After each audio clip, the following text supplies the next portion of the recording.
റോഷിബാൽ, കൊട്ടിക്കലാശത്തിൽ മത്സരിച്ചുള്ള ഒരു വീര്യം പ്രകടമായിരുന്നു. പോളിംഗ് ബൂത്തിലേക്ക് എത്തുമ്പോൾ അത് എത്രത്തോളം തങ്ങൾക്ക് അനുകൂലമാക്കി മാറ്റാം എന്ന ആത്മവിശ്വാസത്തിലാണ് LDF ക്യാമ്പ്.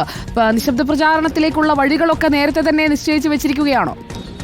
സുജയ, ഒന്ന് ഏറെ കാലത്തിന് ശേഷമാണ് പാലക്കാട് നിയമസഭയിൽ ഒരു തെരഞ്ഞെടുപ്പിൽ ത്രികോണ മത്സരത്തിന് LDF വഴിയൊരുക്കുന്നത്. അതുകൊണ്ട് തന്നെ അതിൻ്റെ എല്ലാ ആത്മവിശ്വാസവും ആവേശവുമുണ്ട് LDFിൻ്റെ പ്രചാരണത്തിൽ തുടക്കം തന്നെ.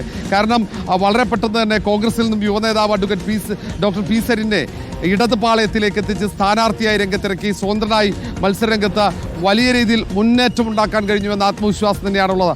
ഈ അവസാന നിമിഷം, പരസ്യപ്രചാരണത്തിൻ്റെ അവസാന നിമിഷം, അതിൻ്റെ എല്ലാ ആവേശവും ഉൾക്കൊണ്ടായിരുന്നു ഇടതുമുന്നണി എല്ലാ പരിപാടികളും ആസൂത്രണം ചെയ്തത്.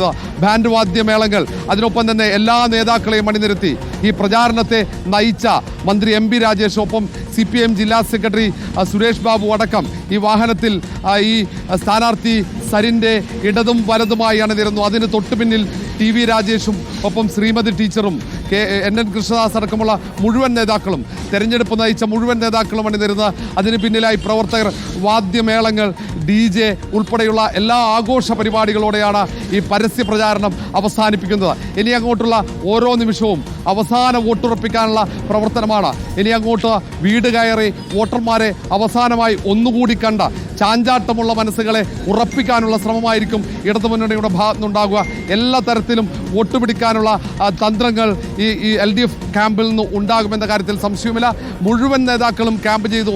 അവസാന നിമിഷം DYFIയുടെ സംസ്ഥാന അധ്യക്ഷനും സെക്രട്ടറിയും ഒപ്പം DYFI അഖിലേന്ത്യാ അധ്യക്ഷൻ A റഹീം അടക്കം അവസാന ദിവസങ്ങൾ പൂർണ്ണമായും ഈ പാലക്കാട് മണ്ഡലത്തിൽ ക്യാമ്പ് ചെയ്ത യുവാക്കളെ മുഴുവൻ രംഗത്തിറക്കിയായിരുന്നു പ്രചാരണം മുന്നോട്ട് കൊണ്ടുപോയത്.